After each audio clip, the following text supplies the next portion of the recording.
just how much safer is a car relative to a everyday full-size truck, at least in terms of front visibility. Today, I'm going to investigate that, and I want to welcome you back to All Cars. I am John.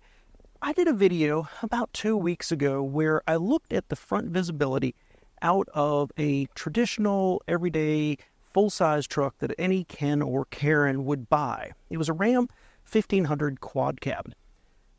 And the reason I did it is because there's increasing data that America has a pedestrian death problem, a pedestrian accident problem, especially for toddlers. Now, if you don't want to hear about that video, I'll put a timestamp below where you can just skip to the results of this one. But the end result was I used this chair to represent a toddler standing up, and then I used this box, or a box like it, representing a toddler sitting down.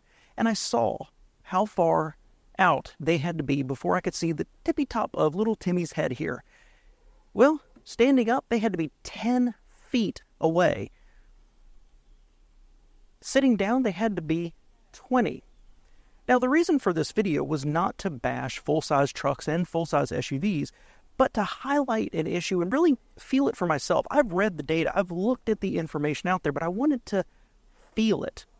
And the fact of the matter is there's a lot of news articles out there.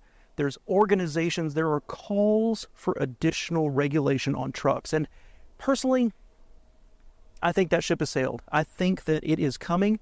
Regulators live to regulate. And I think that full-size trucks, if consumers don't demand change and if automakers don't start changing, they are going to be required to change. With forward-facing cameras, automatic pedestrian detection, automatic stopping, and I believe regulation dictating either the slope of the hood or something like that, visibility maybe down to a point, a certain height, a certain distance away.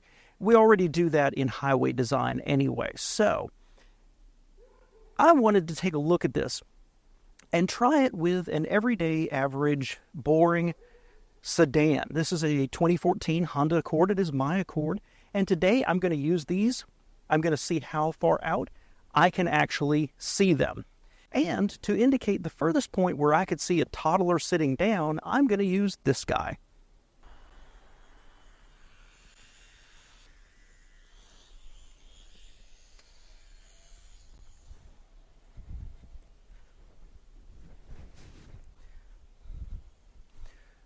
So first up, we're going to try it with Mr. Timmy here standing up, and then I'll take my phone and shoot a bird's eye view from inside the car so you can see what I could see as a driver.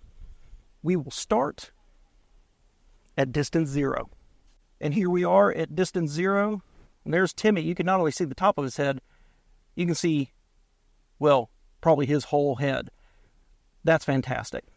So keep in mind, for a truck, he would have had to have been halfway down here. Amazing, amazing improvement. And I would like to say before I move on, that 20 feet right there, just for perspective, that's a car length. In fact, there are stories about full-size trucks and SUVs having collisions in traffic because they couldn't see the car in front of them. But for now, let's leave this here. We're going to move the box down, and we're going to see how far away it is before we can see little Timmy sitting on the ground.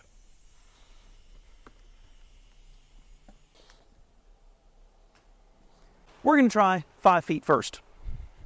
All right, at 5 feet from eye level, nope, can't see little Timmy sitting on the ground. Of course, there he is standing at the front of the car, but even if I raise up to this, still can't see him. All right, so 5 feet, too close. Let's try 10 feet, see how that looks.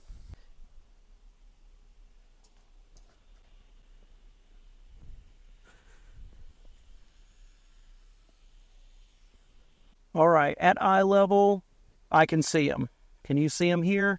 There he is. So I think the camera level might be a little bit different here than my eye level. I can see the top of Timmy's head right here, and probably a little bit of his ear as well. So there you have it.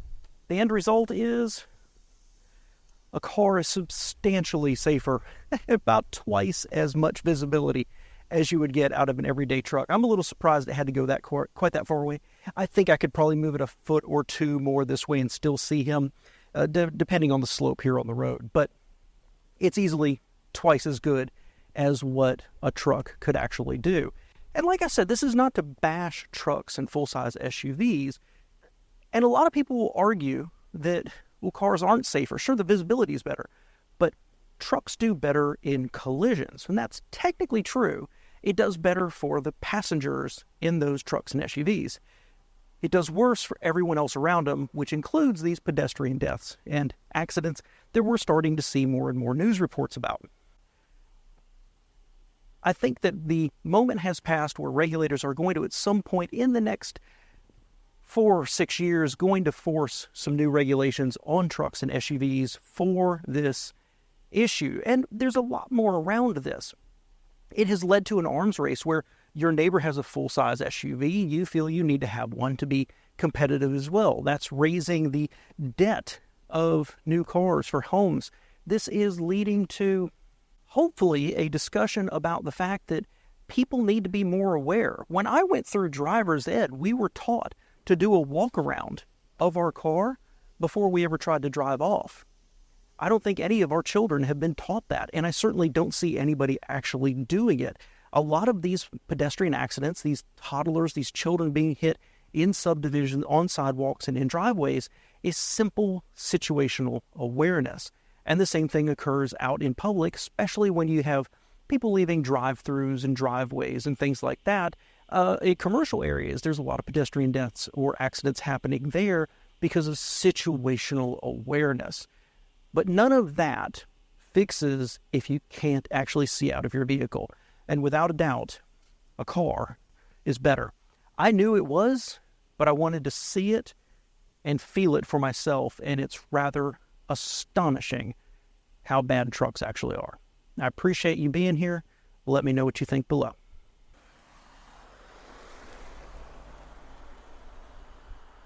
Whew, man. Days like today remind you of why Charlotte is a subtropical climate.